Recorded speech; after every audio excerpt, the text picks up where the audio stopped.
நிறைய ஊழியரை அனுப்புனது யாரு? இயேசு கிறிஸ்துவை இந்த உலகத்துக்கு அறிமுகப்படுத்துறதுக்கு ஊழியத்துக்கு அனுப்புனது யாரு?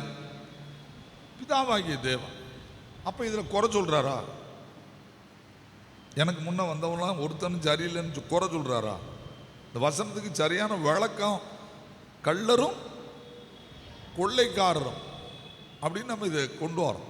எனக்கு முன்னே வந்தவர்கள் எல்லாம் நீங்கள் பைபிளை படிச்சீங்கன்னா எனக்கு முன்னே அனுப்பப்பட்டவர்கள் அல்ல. பைபிளை நிறுத்தி படிக்கணும். வந்துட்டாங்க, உள்ள வந்துட்டாங்க சர்ச்சுக்குள்ள. இந்த இடத்துல அவர் சொல்றது யாருன்னா பரிசேயர சதுசேயர சொல்றாரு, வேத பாரகர். அவங்க யாரும் யாரால அப்பாயிண்ட் பண்ணப்படலை. ஒரு படிய பாய்ப்புரிய அவங்க யாரும் யாரால அப்பாயிண்ட் பண்ணப்படலை, கர்த்தரால் அப்பாயிண்ட் பண்ணப்படலை. நீங்க இந்த பைபிளை படிச்சு பாருங்க. பரிசேயர் சதுசேயர் வேத பாரகர் இந்த 3 பேரும் எந்த காலத்துல வந்தாங்கன்னா மல்கியாவுக்கும் யோவான் ஸ்நானனுக்கு இடையில 400 வருஷம் இருக்கு. டார்க்னஸ் பீரியட் அப்படின்னு இருக்கு. நீங்க வேதத்தை படிச்சிக்கலாம், புரிஞ்சுக்கலாம். டார்க்னஸ் பீரியட்னு இருக்கு. அந்த காலத்தில் திருச்சபை இல்லை. அதுக்கு பிறகு யார்கிட்ட தான் ஆண்டவர் பேசினார் தெரியுமா?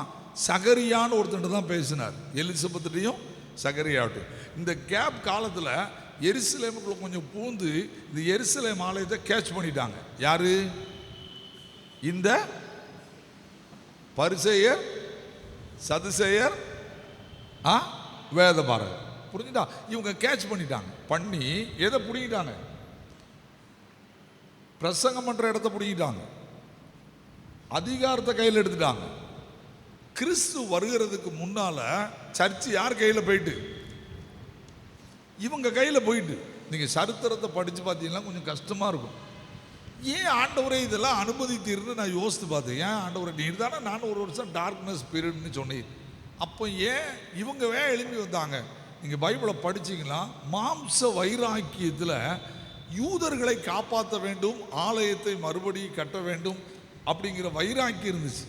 என்ன, இயேசு கிறிஸ்து இந்த பூமிக்கு வர முன்னால ஒரு ஆலயத்தை கட்டிடணும் அப்படின்னு சொல்லி என்ன பண்றாங்க? அந்த ஆலயம் இருந்த ஆலயத்தில் அந்த ஏரோது வந்து அதை புதுப்பிக்க முன்னால அதை மறுபடியும் நம்ம ஆராதனை நடத்திடணும் அப்படின்னு மாம்சத்தில் எழும்புனாங்க. அந்த மாம்சத்தில் எழும்பினவங்க தான் இந்த 3 பேரும். ஆண்டவர் இவங்களை தான் சொல்றாரு, எனக்கு முன்னே வந்தவர்கள் எல்லாரும் சொல்லுங்க கள்ளரும் கொள்ளைக்காரனுமா இருக்கிறார். இதுக்கு நான் விளக்க ரொம்ப சொல்ல விரும்பல. சரியா? நம்ம எல்லாருக்கும் தெரியும். யோவான் 2 அதிகாரம் ஆண்டவர் என்ன செய்தாரு? சவுக்கையை உண்டு பண்ணி இவங்களதான் துரத்துனார். புரியுதா? 2 நேரம் துரத்துனார். முதல்ல காணா ஒரு கல்யாணம் முடிச்சு துரத்துனாரு. இன்னொன்று கடைசியில் துரத்துனார். ஒரு இடத்துல வியாபார வீடு ஆக்காதவர்கள் எழுதியிருப்பாரு யோவான் 2 அதிகாரத்தில். மத்தேயுவில் கடைசியில் வரும்போது சொல்லியிருப்பாரு கள்ளர் குகை ஆக்காதவங்க சொல்லியிருப்பார். அதை வச்சு தான் 2 நேரம் சொன்னார்னு கண்டுபிடிக்கலாம். இப்போ 2 நேரம் சொல்லி அதை முடிக்கிறாரு. இப்போ ஆலயத்தை பரிசுத்தப்படுத்துறார். இப்போ குமாரனுடைய பணி முதல்ல என்ன அப்படின்னு பார்த்தீங்கன்னா ஐடென்டியா, கிறிஸ்துவுக்கு விரோதமானவர்கள். ஆண்டவர் யார்? இந்த உலகத்தில் ஐடென்டி பண்றார். இந்த நபர் என்னோடையவன் அல்ல. நல்லா புரிஞ்சுக்கோ, நான் சொல்றது புரியுதா? பைபிளில் எவ்வளோ ஐடென்டி இருக்குன்னு உங்களுக்கு தெரியுமா? நிறைய பேர் இன்னைக்கு பைபிளை கொஞ்சம் படிக்கிறதுக்கு கோவப்பட போய் தான் அந்த பைபிளை படிக்கும் போது விரும்பி படிக்கலை. சில ஆண்டவர் சிலரை ஐடென்டிட்டியாக வச்சிருக்காங்க. ஜாக்கிரதையாரு, இந்த ஆள்கிட்ட கவனமாயிரு. வாசிங்க வெளிப்படுத்த 2ஆம் அதிகாரம் 14ஆம் வசனத்தை ஒருத்தர் படிக்கணும், ஒருத்தர் 6ஆம் வசனத்தை படிக்கணும்.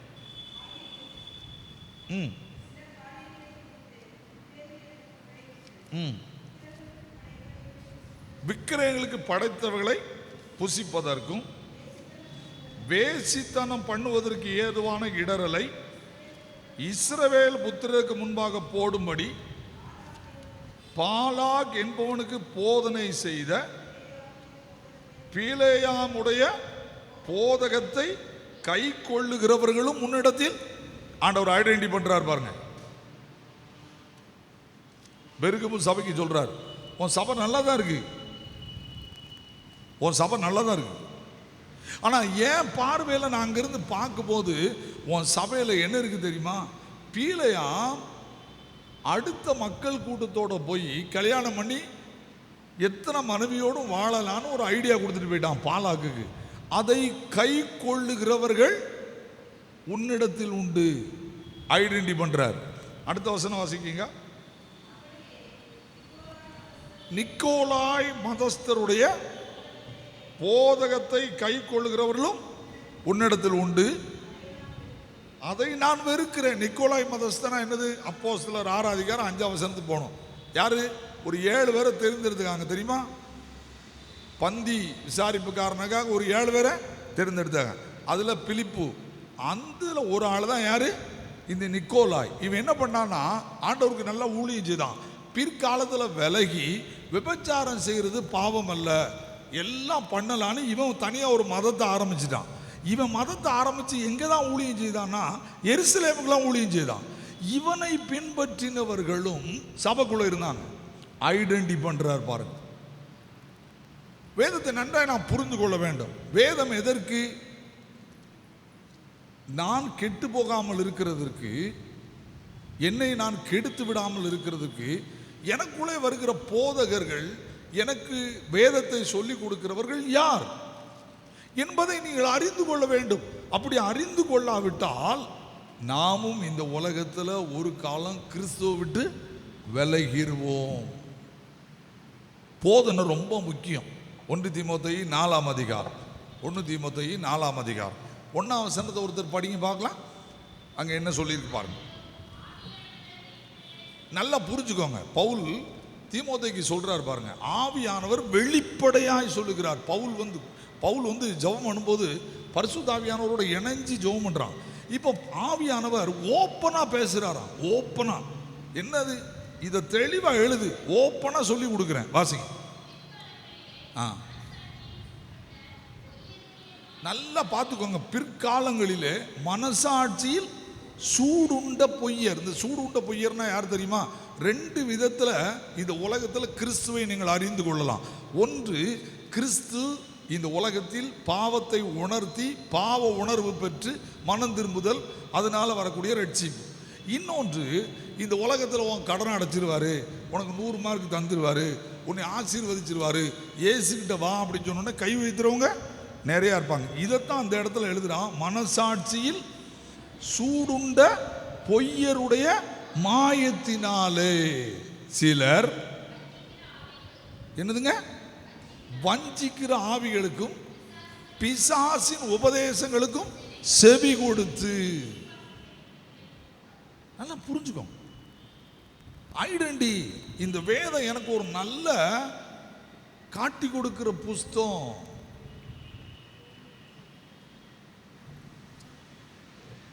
ஐயா, இந்த அளவுக்கு பிரசங்கம் பண்ணணுமான்னு நான் பல நேரம் உட்காந்து அழுவேன். கடைசி நாட்கள் வேதத்தை கத்துக்கொடு. அப்போ புரிஞ்சுக்கோங்க. நம்மை சுற்றிலும் கூட்டங்கள் பெருகுது. மாம்சமான யாவர் மேலும் ஆவியை ஊற்றுவேன்னு சொன்ன ஒரு வசனத்தை எடுத்துக்கிட்டு ஆவியானவர் வந்துட்டாருன்னு சொல்ல ஆரம்பிச்சிட்டாங்க. நடக்கிற கூத்துலாம் நம்மளால் பார்க்க முடியாது. ஆனால் நான் அதில் போய் விழுந்து விடக்கூடாது, சிக்கிவிடக்கூடாது. என்ன இங்கே நிறைய பேர் சொல்கிறாங்க, சில பிரசங்க மாதிரி குறை சொல்கிறாங்க அப்படின்னு சொல்லி. பிரசங்க மாதிரி குறை சொல்கிறது இல்லை, பிரசங்கத்தை குறை சொல்கிறது. தவறுதலான போதனைகளை திருச்சபை என்ன செய்யணும்? ஐடென்டி பண்ணி கொடுக்கணும். திரும்ப சொல்லிட்டேன், தவறுதலான போதனைகள் திருச்சபைக்குள்ள நுழையுது. தவறுதலான மக்கள் கூட்டம் திருச்சபைக்குள்ள தான் இருக்கு. இதுக்குள்ள நம்ம எப்படி இருக்கணும்னா, முதல்ல அவங்கள கண்டுகிடணும், அவங்க யாருன்னு பார்க்கணும். அது தெரியாமல் நம்ம வண்டி ஓட்ட முடியாது. அப்படி போனோம்னா ஒரு நாள் நம்ம விழுந்துருவோம்.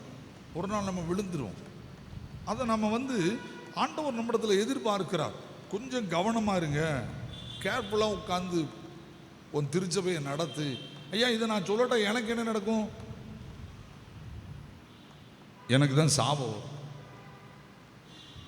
நான் சொல்றது புரியுதா? வேதத்தை அறிந்தவன் கற்றுக் கொடுக்க வேண்டும், கற்றுக்கொண்டவர்கள் கேட்டு அதன்படி நடக்க வேண்டும், மாற்றிக்கொள்ள வேண்டும். அவ்வளோதான், வேறு ஒன்றும் கிடையாது. வேதத்தை கற்றுக் கொடுக்கறதுக்கு நேரம் இருக்கணும். அப்போ நம்ம வாழ்க்கையில் ஆண்டவர் முதலாவது இந்த இயேசு கிறிஸ்துவானவர் கோயிலில் வந்து பிரசங்கம் பண்ணும்போது ஐடென்டி பண்ணார். நீங்கள் இந்த ஐடென்டியில் ரொம்ப கோபம் வரும் சிலருக்கு. ஏன்னா வேதத்தை அறகுறையாக படிச்சுக்கிட்டு அப்படி சொல்கிறாரு இப்படி சொல்கிறாருங்காங்க. நீங்கள் பைபிளை படித்து பார்த்தீங்கன்னா சில காரியத்தை ஆண்டவர் கோபத்தில் ஐடென்டி பண்ணுறாரா, உண்மையாகவே சாந்தமாக பண்ணுறாரா அப்படிங்கிறது நிறையா பேருக்கு தெரிய மாட்டேங்குது. ஆண்டவர் கோபத்தில் எதையுமே பண்ணுறதில்ல. நல்லா புரிஞ்சுக்கோங்க. அவர் கோபத்தில் பிரசங்கமே பண்ணலையா? கோபத்தில் அவர் என்ன பண்ணலையா? பிரசங்கமே பண்ணலையா? அவர் பிரசங்கம் பண்ணும்போது சாந்தமாக தான் இருந்தாராம்.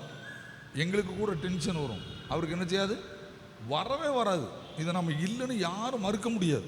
ஏன்னா அவர் வார்த்தை சுத்த சொற்கள், என்ன அதில் குறைவே சுயமாக எந்த வார்த்தையும் சொல்லலை. அப்போ அவ்வளோ தெளிவாக பேசுகிற ஒரு ஆண்டவர் எப்படி குறை சொல்கிறாரு? நீங்கள் வாசிங்க மத்தேயு 23ஆம் அதிகாரம். மத்தேயு 23ஆம் அதிகாரம். அவர் சபைக்குள்ள உள்ளே இருக்கிற என்னை போல போதகர்களை ஐடென்டி பண்ணுறாரு பாருங்க, அடையாளம் காட்டி கொடுக்குறார். வாசிங்க மத்தேயு 23ஆம் அதிகாரம்.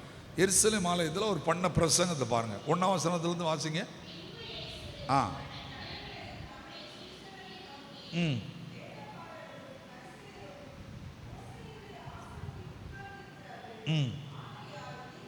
நல்ல பைபிளை படிங்க. ஆலயத்தில் நின்று எங்களை மாதிரி சேரில் உட்கார்ந்து இருக்கிறவரை பார்த்து ஆண்டவர் சொல்றாரு, வேதபாரகரும் பரிசேயரும் மோசையின் ஆசனத்தில் உட்கார்ந்து இருக்கிறார்கள்.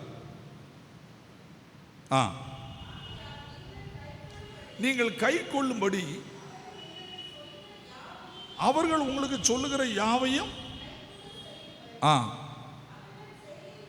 ஹலோ, இதை நான் எனக்கு இதக்க சொல்லட்டா?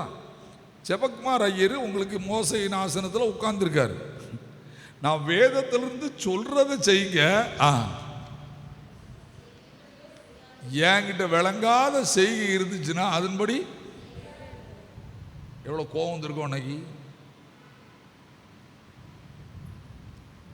ஏன்னா அதுக்கு மேலே வாசிக்க வேண்டாம், நான் அதை அடையாளத்தோடு விட்டுருந்தேன். அது கீழே நிறைய வார்த்தை இருக்கு, புரியுதா?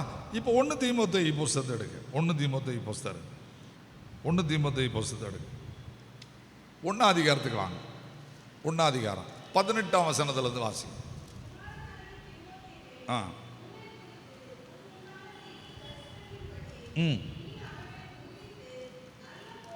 என்ன போராட்டம்?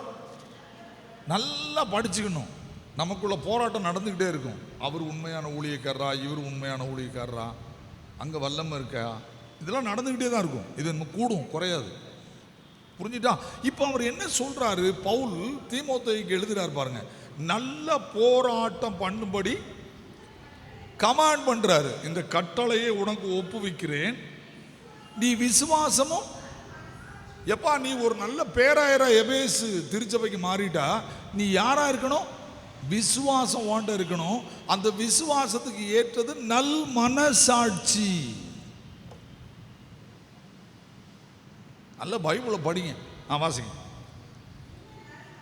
இந்த நல் மனசாட்சியை சிலர் தள்ளிவிட்டு விசுவாசமாகிய கப்பலை, நல் மனசாட்சி பேசினா கப்பல் கடல்ல போகுது, ஓட்ட விழுந்தா என்னாவோ? அமிழ்ந்துரும். விசுவாசத்தை கப்பலுக்கும் நல்மன சாட்சியை குணங்களுக்கு கொண்டு வராரு பாருங்க. என்ன அழகா வாசிங்க அடுத்த வருஷம். நல்ல பைபிளை படிச்சுக்கோங்க. பவுலோட சேர்ந்து ஊழியம் செய்த 2 பேரை அடையாளம் காட்டி கொடுக்கிறாரு பவுல். யார் தெரியுமா இவங்க 2 பேரு? ஈமனேயும் அலெக்சாந்தரும். அப்படிப்பட்டவர்கள் அவர்கள் தூசியாதபடிக்கு சிட்சிக்கப்பட அவர்களை சாத்தானிடத்தில் ஒப்பு கொடுத்தேன். இந்த 2 ஊழியக்காரனை நம்பாத.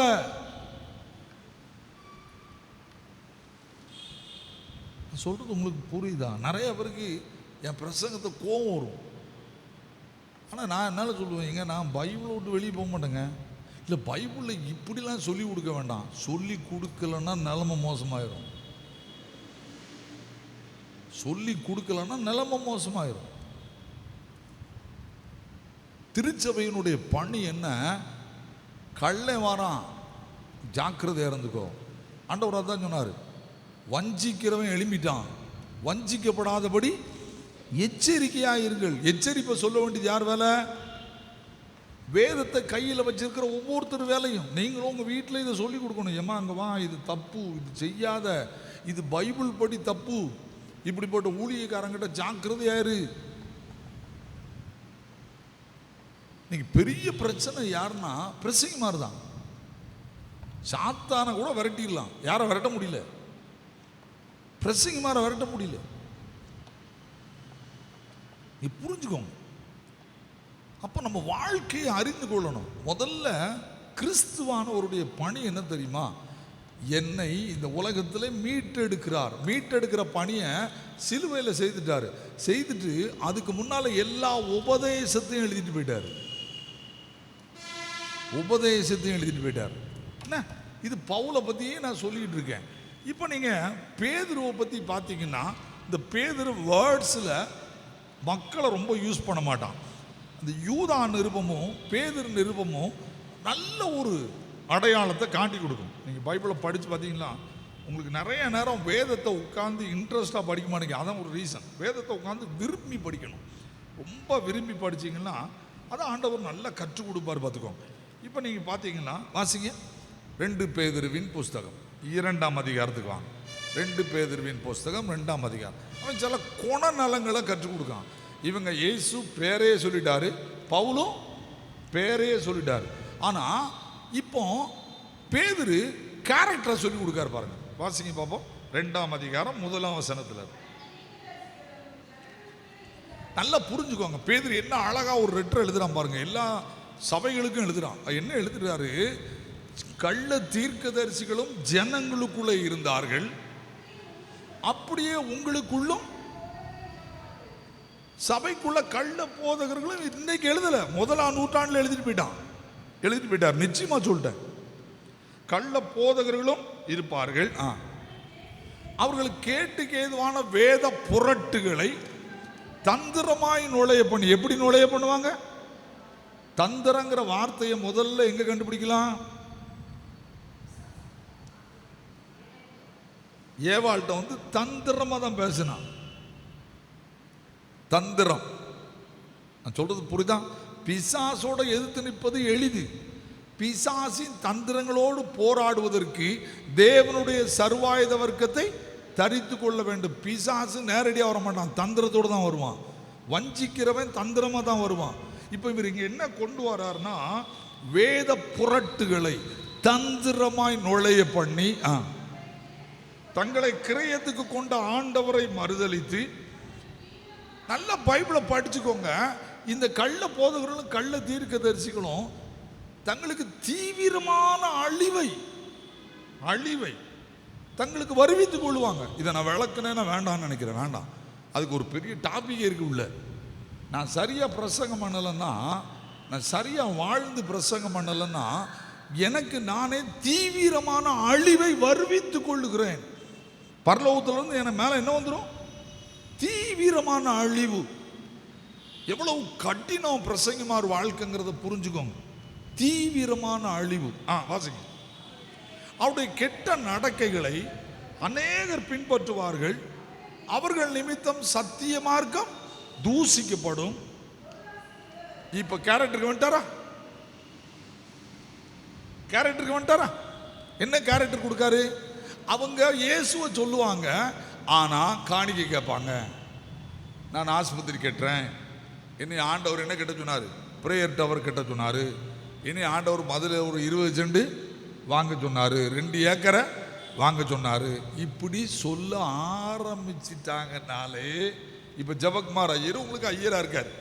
இப்போ நான் மெதுவாக உங்ககிட்ட ஆரம்பிச்சிட்டா நீங்கள் இந்த வசனத்தை எடுத்து, ஐயா நல்லா போதிச்சேரு, இப்போ உங்களுக்குள்ள என்ன வந்துட்டு? பொருளாசை. தயவு செய்து எங்கள் சபையை விட்டு என்ன செய்யணும்? இந்த சத்தமே வர மாட்டேங்கி. சபையை விட்டு என்ன செய்யணும்? போயிரும். எனக்கு இந்த பண ஆசையும் பெண் ஆசையும் பொன்னாசையும் இந்த உலகத்தில் எவ்வளவு டேஞ்சர்னு ஒரு நாள் ஆண்டவர் எனக்கு கற்றுக் கொடுத்தார். ஒருவேளை நினைப்பாங்க, நான் என்னமோ வானத்திலேருந்து குதிச்சுட்டேன், இப்படிலாம் பணத்தை வெறுக்கணும். எனக்கு ஆண்டவர் கற்றுக் கொடுத்தார் ஒரு நாள். இங்க பாரு, உனக்கு தர்ற வருமானத்தில் செலவழிக்க பழகு. அதே நேரத்தில் உன் கைகளின் பிரயாசத்தை தவிர வேற எந்த பணத்தையும் உன் வருமானத்துக்குள்ள கொண்டு வராத. வந்த உனக்கு பாக்கியமும் நன்மையும் கிடைக்காது. அப்போ படித்தேன். ஏன்னா எனக்கு நிறைய காணிக்க வரும் ஒரு காலத்தில். இப்பவும் நீங்கள் என்னை நிறைய பேர் இங்கிலாந்துலேருந்து திட்டுறவங்க இருக்காங்க, அமெரிக்காவிலேருந்து திட்டுறாங்க. நான் என்ன பெருமையாக சொல்லலை. ஏன் தெரியுமா? என் வாட்ஸ்அப் நம்பரை எடுத்துக்கிட்டு, அண்ணே உங்களுக்கு பேடிஎம் இருக்காமாங்க. ஒரு டிஎம்மும் என்கிட்ட கிடையாது. என்கிட்ட இருக்கிறது பணத்தை சொருவி எடுக்க கார்டு மட்டும்தான் தெரியும். ஆன்லைன் ப்ராப்பஸ் என்கிட்ட கிடையாது. என் மகன் என்னை திட்டுவான், கொன்னுருவேன். கொரோனா டைமில் எனக்கு இங்கிலாந்துலேருந்து ஃபோன் வரும். நான் ஏதாவது சங்கீதம் விளக்க சொன்னால் அங்கேருந்து சில ஊழியர்கள், அண்ணே உங்கள் அந்த பேங்க் அக்கௌண்ட் நம்பர் சொல்லுங்கண்ணே, நீங்கள் எங்கேயாவது ஒரு மிஷினரி போய் அனுப்புங்க, நான் உங்கள்கிட்ட வாங்க முடியாது. ஏன் இதை நான் சொன்னேன் அப்படின்னு இப்போ கூட இங்கிலாந்துலேருந்து ஒருத்தர் பாளையங்கோட்டைக்கு வந்திருக்கார். அவர் ஒரு பெரிய ஜவுளி கடை என்ன வச்சு தான் திறந்தார். அவர் என்கிட்ட கேட்டார், அண்ணே பண ஆசை எல்லா தீமைக்கும் சத்தம் போட சொல்லுங்க, வேறே தான்.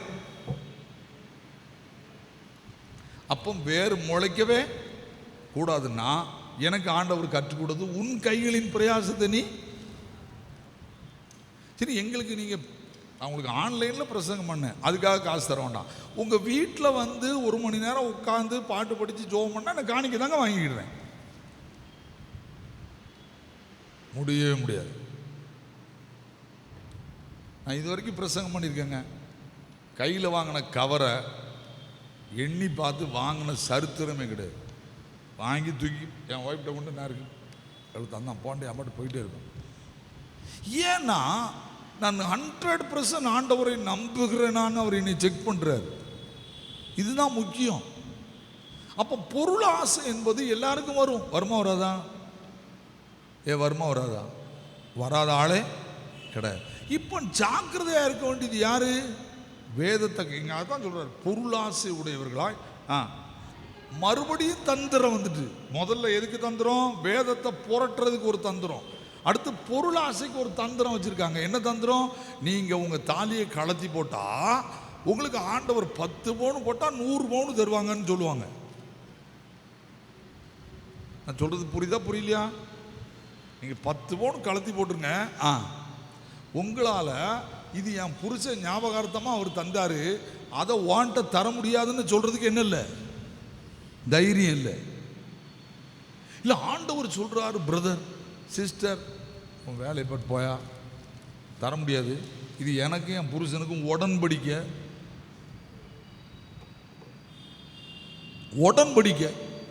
இது ஏன் சொல்றதுக்கு பயப்படுறீங்க? சொல்லுங்க, இது ஏன் பயப்படுறீங்க? ஆண்டவர் வேலை என்ன? ஆண்டவர் வேலை என்ன? எழுதி கொடுத்துட்டு போயிட்டாரு. நீங்க இயேசு கிறிஸ்து வரும்போது ஆண்டவரே அவன் என்னை ஏமாத்திட்டான், முடியாதுன்றாரு. ஏன் தெரியுமா? நீங்க தண்டனையை பத்தி பைபிள்ல நிறைய நேரம் படிக்க மாட்டேங்க. தண்டனையை பத்தி சில நேரம் படிக்கணும்னு பார்த்துக்கோங்க. தண்டனை வந்து யாருக்கெல்லாம் இருக்குன்னே தெரியாம வண்டி ஓட்டாதீங்க, சரிதானா? தண்டனை எப்படிலாம் வரும் அப்படிங்கிறத நம்ம நிறைய நேரம் உட்கார்ந்து படிக்க மாட்டேங்கும். என்னது அப்படின்னா, தீர்க்க தரிசனம் சொல்றவனுக்கு எந்த தண்டனையோ அப்படியே தீர்க்க தரிசனத்தை கேட்குறவனுக்கு தண்டனை. எஸ்ஐகேல் வாங்க, அதுக்குள்ளே வச்சுட்டு இதுக்குள்ளே வாங்க. எஸ்ஐகேல் 14ஆம் அதிகாரத்துக்கு வாங்க. நீங்கள் இந்த அளவுக்கு உள்ளே போக மாட்டேங்கிங்க. இன்னைக்கு நான்லாம் எனக்கு சவுத்தில் நிறைய பேர் இப்போ பிரசங்கத்துக்கு கூப்பிட்றாங்க. ஏன் தெரியுமா? இப்படி ஒரு 1.5 மணி நேரம் தந்து எனக்கு வேதத்தை கற்றுக் கொடுன்றான். எஸ்ஐகேல் 14ஆம் அதிகாரத்துக்கு வாங்க. 14ஆம் அதிகாரத்துக்கு வாங்க. 11வது வசனத்தை 10ஆம் வசனத்தை வாசிங்க.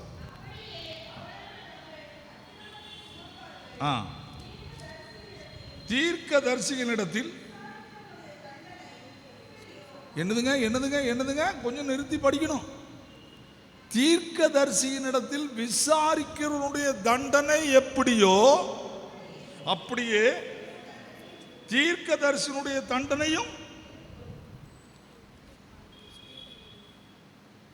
இது எனக்கே படிச்சிருக்கீங்களா? ஒரு தீர்க்கதரிசி உன்னை எத்தனை பண்றானா அவன்கிட்ட போய் நீ விசாரிக்கியா, அவனுக்கு என்ன தண்டனை கொடுக்க போறனோ அதே தண்டனை உனக்கு தருவேன். நரகம் உண்டு. அவன் தந்திரமான வார்த்தையை சொல்றானா, ஐயா என் பைபிள் அப்படி இல்லை, நீங்க ஜெபம் பண்ண வேண்டாம்னு சொல்றதுக்கு ஆள் இல்லை, சொல்றதுக்கு ஆள் இல்லை. சபைகள் அந்த அளவுக்கு வேதத்தை கற்றுக் கொடுக்க மறுக்கிறோம். ரொம்ப வேதனைப்படுவேங்க. நான் சில நேரம் தலைவனை பிடிச்சிட்டு உருண்டு அழுவேன். என் ஜனங்கள் சோரம் போகிறார்களே, என் ஜனங்கள் சோரம் போகிறார்களே, வேதத்தை எழுதி கொடுத்த பிறகும் ஏமாறுறாங்களே. யோசிங்க. தந்திரமான வார்த்தைகளால் வாசிங்க 2 பேர் 2ஆம் அதிகாரம். உங்களை தங்களுக்கு, நாங்கள் யாருக்கு ஆதாயமா மாற்றணும்? கிறிஸ்துவுக்கு ஆதாயமா மாற்றணும். ஆனால் யாருக்கு ஆதாயமா மாற்றிடுவாங்க? தங்களுக்கு ஆதாயமாய் வசப்படுத்திக் கொள்வார்கள்.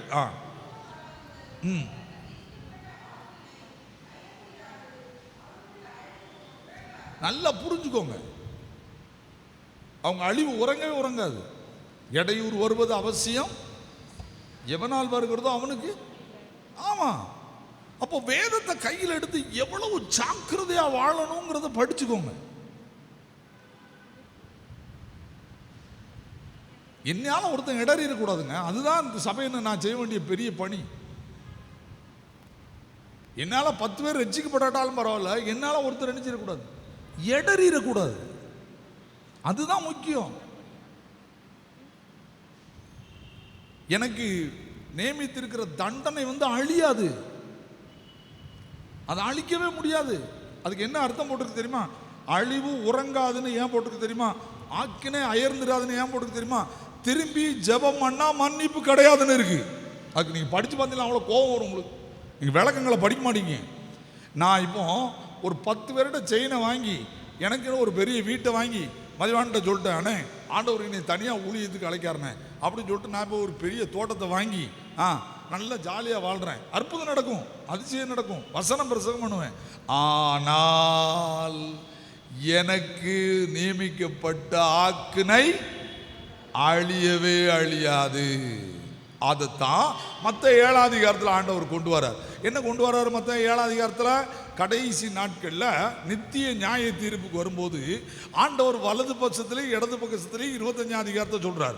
ஆனால் 7ஆம் அதிகாரத்தில் என்ன சொல்றாரு? நல்ல மரமானது நல்ல கனிகளை கொடுக்கும், கெட்ட மரமானது நல்ல மரம் கெட்ட கனியை கொடுக்காதுன்னு அந்த வரிசையில் அப்படியே எழுதிட்டு வரும்போது தான் சொல்றாரு, ஆண்டவரே உமது நாமத்தினாலே தீர்க்க தரிசனம் சொன்னோம், உமது நாமத்தினாலே அந்நிய பாஷைகளை பேசினோம், சொப்பனங்களை கண்டோம், என்னெல்லாமோ செய்தோம். ஆண்டவர் பார்த்து என்ன சொன்னாரு? அக்கிரம செய்கைக்காரனே என்னை விட்டு அகன்று போ. அது என்ன கொண்டு வராரு? இவனுக்கு வச்சிருக்கிற ஆக்கினை அழியவே அழியாது. எங்க தான் நிறைவேற்றுவேன்? பரலோகத்தில்.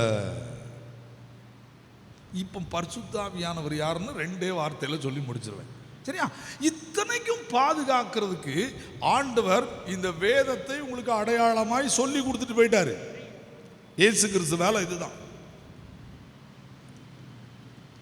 இப்ப பரிசுத்த ஆவியானவர் தான் வேதத்தை எழுதி கொடுத்தார். வேதத்தை எழுதி கொடுத்தது யாரு? சத்தம் போட்டு சொல்லுங்க. இங்க வேதத்தை எழுதி கொடுத்தது யாரு? பரிசுத்த ஆவியானவர். அவர் நமக்கு என்ன சொல்லி கொடுக்கிறார் அப்படின்னு ஒரே வசனம், யூதா புஸ்தகம். நான் ரொம்பலாம் போக முடியாது, எக்கச்சக்கம் இருக்கு. யூதா புஸ்தகத்தை திரும்பிக்கோங்க. ஏன்னா அதில் அந்த யூதா புஸ்தகம் ஹோல் பைபிளையும் உள்ள கொண்டு வந்துடுறான். இப்போ நீங்கள் யூதா புஸ்தகத்தை திருப்பிக்கோங்க. அதில் ஒரே ஒரு 2 வசனத்தை மட்டும் எனக்காக வாசிக்கணும். புரியுதா? 24, 25. எங்க நல்லா புரிஞ்சுக்கோங்க. இந்த பைபிள் படி வாழ்றதுக்கு என்னால் முடியாது, ஐடென்டி பண்ணவும் முடியாது. நான் வழிக்கு விழுவதற்கு எனக்கு நிறைய பகுதியை சாத்தான் கொண்டு வந்துடுவான். இந்த யூதா புஸ்தகத்தை வீட்டில் போய் படிச்சுக்கோங்க. அவ்வளவு தண்டனை பெற்றவனே எழுதியிருக்கான். புரியுதா? இப்போ அவர் என்ன சொல்றாருன்னா, அத்தனை பிரச்சனை இருந்து நான் மனுஷனா என்னை காத்துக்கொள்ளவே முடியாது. ஆனால் பரிசுத்த ஆவியானவர் யார்? வழுவாதபடி என்னை காக்கவும், தம்முடைய மகிமை உள்ள சன்னிதானத்தில் மிகுந்த மகிழ்ச்சியோட மாசற்றவர்களாய் நிறுத்தவும். மாசற்றவர்களா என்ன அர்த்தம்? ஒன்று குற்றம், இன்னொன்று தூசி. இந்த ரெண்டும் இல்லாமல் பிதா முன்பு பரிசுத்த ஆவியானவர் உங்களை கொண்டு நிறுத்துவார். வசனத்தின் வழியாய் வாழ்ந்தவன். அடுத்த வசனம், அதுதான் ரொம்ப முக்கியம். இந்த வலுவாதபடி காக்கிறதுக்கு ஞானம் உள்ளவர் யார் மட்டும்தான்? பரிசுத்த ஆவியானவர் மட்டும்தான். தாம் ஒருவரே ஞானம் உள்ளவருமாகிய நம்முடைய இரட்சகனாக தேவனுக்கு கனமும் மகத்துவமும் வல்லமையும் அதிகாரமும் இப்பொழுதும். நல்லா புரிஞ்சுக்கோங்க. இப்போ என் மூலமா இயேசு கிறிஸ்துவுக்கு சபை மூலமா என்னெல்லாம் போகணும் தெரியுமா? கனம், மகத்துவம், வல்லமை, அதிகாரம் எப்பொழுதும் இயேசு கிறிஸ்துவுக்கு பிதாவுக்கு உண்டாகிட்டே இருக்கணும். எப்படி உண்டாகும்? நான் பாவம் செய்யல, கனம் கிடைச்சிருது. நான் துதிக்க மகிமை கிடைச்சிருது. வலுவாதபடி காக்கிறவரை நான் சும்மா உட்காக்க முடியாது. பாவம் செய்யாம வாழணும். கனம் கிடைச்சிக்கிடுது, அவருக்கு கனம் கிடைச்சிக்கிடுது. வழங்குதா? யோசிங்க. இதான் ஆண்டவர் எதிர்பார்க்கிறார். நான் ஏற்கனவே ஒரு கதை சொல்லியிருக்கேன், இப்போ சொல்கிறேன். ஜெர்மன் நாடுன்னு நினைக்கிறேன். ஒரு பிச்சைக்காரன் தெரு வீதியில் ஓரத்தில் உட்காந்து பிச்சை கேட்பான். பிச்சை யாரும் ரொம்ப போட மாட்டாங்க. அந்த ஆளை என்ன பண்ணுவார்னா, அந்த வீடுகளில் சாப்பிட்டு போடுற மீதியை அங்கே பக்கத்தில் குப்பை தொட்டி வச்சுருப்பாங்க. அந்த குப்பை தொட்டிக்குள்ளே தான் நினச்சிவாங்க.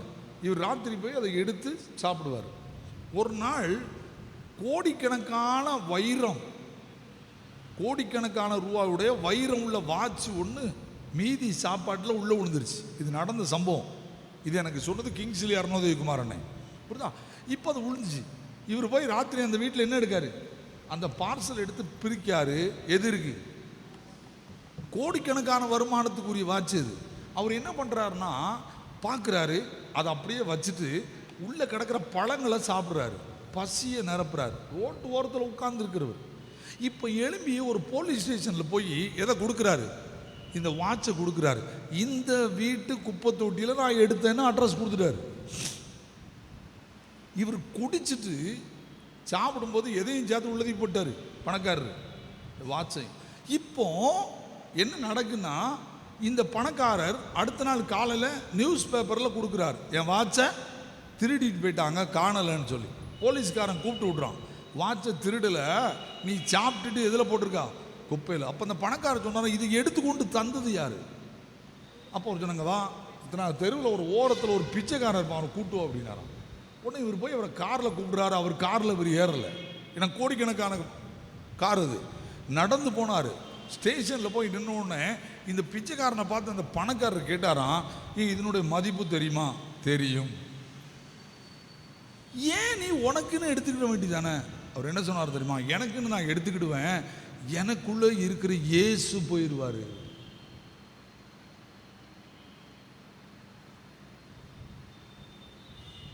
கொஞ்சம் யோசிக்கங்க. அந்த ஆளு லட்சக்கணக்கில் ரூபா கொடுத்தானா? என் கைகளின் பிரயாசத்தை தான் நான் சாப்பிடுவேன், உங்கள்கிட்ட நான் என்ன வாங்க மாட்டேன்? காசு வாங்க மாட்டேன். இந்த போலீஸ்காரன் சொன்னானா, இப்படி கிறிஸ்தவன் இந்த நாட்டில் இருக்கியான்னு கேட்டானா. Yes, I am a Christian, என்னை மன்னிச்சிரு அப்படின்னு சொன்னான். அப்படி விறுவிறுன்னு நடந்து பிச்சை எடுத்துக்கிட்டு தான் இருந்தானா. கண்களை மூடுவோமா? ஆண்டவரே, பரிசுத்த ஆவியானவர், வழுவாதபடி காக்கிறவர், வேதத்தை எழுதி கொடுத்தவர் இயேசுவானவர், அடையாளம் காட்டி கொடுக்காரு வேதத்தை வச்சு. இதை சந்தேகம் வந்துட்டுனா பரிசுத்த ஆவியானவர் போதித்து வழுவாதபடி காத்துக்கொள்வார். சந்தேகம் வந்தால் வேதத்தை ராத்திரி உட்கார்ந்து படிங்க. இந்த பிரசங்கர் உண்மையானவரான்னு சொல்லி விசாரிக்காதீங்க, முழங்கால போட்டு ஜெபம் பண்ணுங்க. கிருபை நிறைந்த ஆண்டவரே, பிதா குமாரன் பரிசுத்த ஆவியானவர் எங்களோடு வாழுகிறீர், எங்களுக்குள் இருக்கிறீர். எங்களுக்குள்ளே இருந்து என்ன செய்கிறீர்? தெளிவாய் எனக்கும் எங்களுக்கும் மறுபடி கற்று தந்திருக்கிறீர். ஸ்தோத்திரம் ஐயா. வலுவாதபடி காக்கிறவரே, எங்கள் சபையில் உள்ள அத்தனை குடும்பத்தாரையும் எங்களையும் எங்கள் குடும்பங்களையும் வருகை மட்டுமாய் நீர் காத்து கொண்டு நாங்கள் பரலோகம் வருவதற்கு எங்களுக்கு உதவி செய்யும், ஆசீர்வதியும். இயேசுவின் மூலம் ஜெபிக்கிறோம் பிதாவே, ஆமென்.